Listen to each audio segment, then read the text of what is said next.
Hi, guys.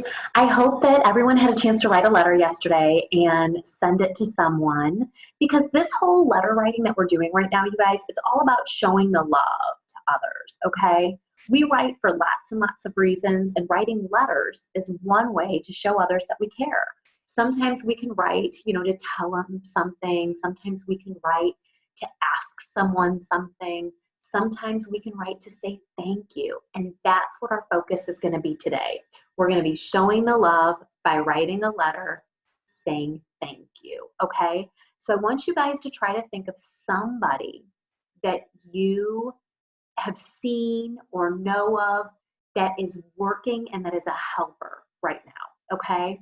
So it might be a doctor, it might be a nurse, it might be your mail carrier, it might be someone at the grocery store where your parents have been shopping. So just somebody who is working as a helper. And we're going to stay with this for a couple days, okay?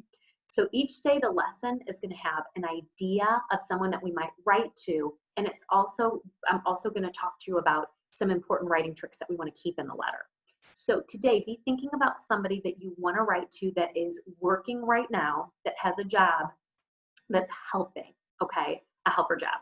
Okay, so you guys, I was thinking and I was like, oh my goodness, there are so many people that I could write to, but I decided to start with, last night my family, we ordered out from our favorite restaurant, Miley, and when I went to pick up the food, we did a curbside, so I drove up and then they bring it, and I talked to the owner for a little bit, and I decided to write my thank you to Mr. Tron, who's the owner of Miley Restaurant, okay?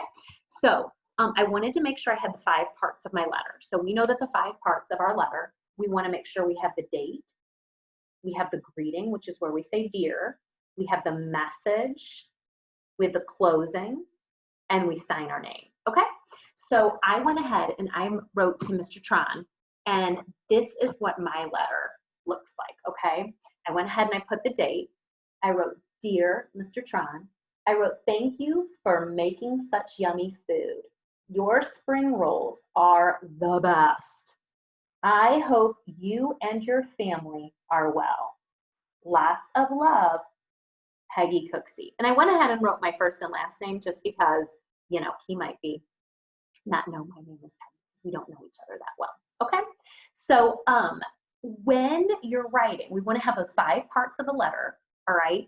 And today, what I want to talk to you about, making sure the writing trick that I want you to focus on is making sure that you have end marks.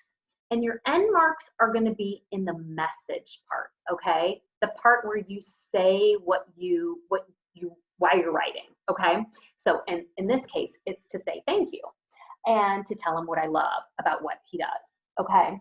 So we're going to look for end marks. I did 3 sentences. If you guys want to do 2 sentences or 3 sentences, that's great, okay? But I would try to at least do 2 sentences in your letter. All right, so we're gonna go on a hunt and we're gonna find where my sentences end, where my thoughts end, my groups of words that tell something. We know that's a sentence. And where it ends, we wanna make sure we have an end mark, okay? So I have, Dear Mr. Tron, thank you for making such yummy food. Did you find it? There's a period. So I'm gonna go ahead and I'm just gonna color over that. I'm gonna put like a little box around it, okay? And then it says, your spring rolls are the best. And I did that in all capitals, you guys, because I wanted him to read that loud and proud. So I went ahead and I used an exclamation mark right there to make sure we show that loud and proud. I hope you and your family are well. Do you see the period? Today, when you're writing your message, I want you to think about making sure that every sentence has an end mark, okay? Now the other one, you saw 2 here. You saw periods and you saw an exclamation mark in the second period. But there's one other kind of end mark that we can have. And I used it yesterday in my letter to my niece, Katie, and it was my last sentence. Do you remember what you call this? You said a question mark, you're right. So that's the other one. If you ask somebody a question, you may have a question mark at the end. So today I want you to think about end marks as you're writing. So we are thanking helpers today. So I want you to first pick a helper that you want to write to, Think about those 5 parts and show the love, guys. We are all about showing the love with these letters that we're writing, okay? So happy writing. Off you go.